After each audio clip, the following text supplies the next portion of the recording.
All right, let's move on to Options Corner. Kevin Green is here with his big batch of charts to break down today's market action. So, Kevin, I'm assuming you just heard Gareth there, waiting basically for as much as a 10% correction for the market here as buyers meet resistance as it's on the verge of a pullback. What levels are you watching on the S&P 500 into the close, and then we can talk about some of the longer-term levels. Yeah, definitely. I mean, going into the close, we'd got to be able to at least try to close at or above 6,000. And unfortunately, we had a nice little ramp up during the middle of the day, but we are starting to fade a little bit more. And you're starting to see buying flows actually creep back into the market, which is once again a little bit more bearish for now. And unfortunately, this is fading a little bit. So going into the close here, looking at 6,000, key area for us to be able to hold. If we break below 6,000, and we do see accelerated selling taking place, 59.70. Which obviously was an area for this morning that we were kind of looking at as well.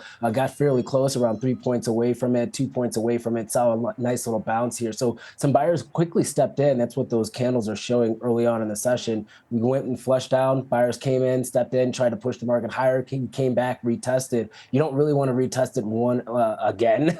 That's not a really good sign here. So trying to maintain above 6,000 is going to be key. The technical level actually is 6,000, say 6,009. If you can stay above the 50-day moving average, technically it's still going to put the bulls in favor for right now. Okay, so 6,009. Meanwhile, S&P 500 at 6,009 right now. All right, longer term, what are the levels that are standing out to you? Yeah, so longer term, what's actually very interesting is this candle. We had this, once again, that purple line to the downside here. That was kind of our resistance line that actually did show up to be a big force today, where it came as an area of resistance, unfortunately. And so we have this kind of squeezing, or this kind of very compressed candle for today. Let's see how it's going to be able to end up here. Is it going to end up as some form of a doji candle, meaning that the market had a little bit of a battle, but we pretty much closed at the same area that we opened at today? Or do we actually see any type of ramp into the close, or even a breakdown into the close? I really don't like the structure going into tomorrow, though, Caroline, because we have consumer confidence numbers coming out, and we know that a lot of the sentiment or the soft data has gotten a lot weaker over the last couple of weeks, and if that trend's going to continue, unfortunately, that could be a little bit more bearish when it comes to the market overall. We also have some other economic data tomorrow as well. You would really try to get above that range, get above that purple line, which is pretty much sitting at around 60, 40 or so,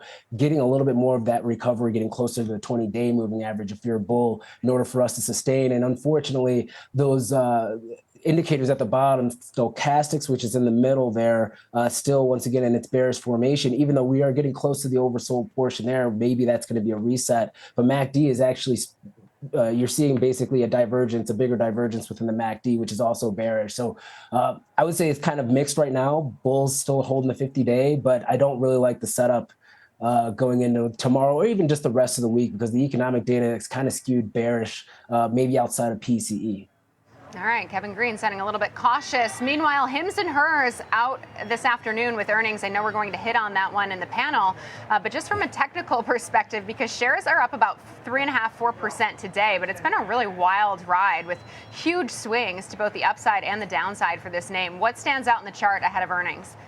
Yeah, it's very erratic. And obviously we had this kind of blow off top type of candle last week, where the stock hit $72.98 before kind of pulling back. And that's pretty much what we're seeing right now. As you said, it's up around 3.5% today, but it seems like 3.5% is really not that big of a move for Hims. If you're looking at the implied volatility, which I have below there, market's implying around a 130% move on an annualized basis for the stock right now. Now going into earnings, the implied move is sitting at around $10 or so, give or take a couple of bucks here.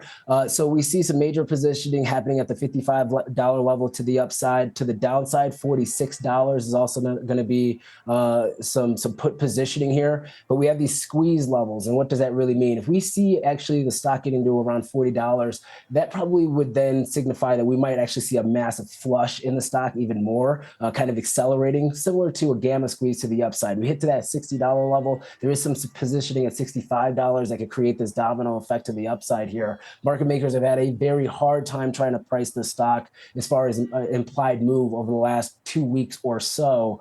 And once again, if you get enough enthusiasm from retail traders, especially on the bull side, this thing can run. All right.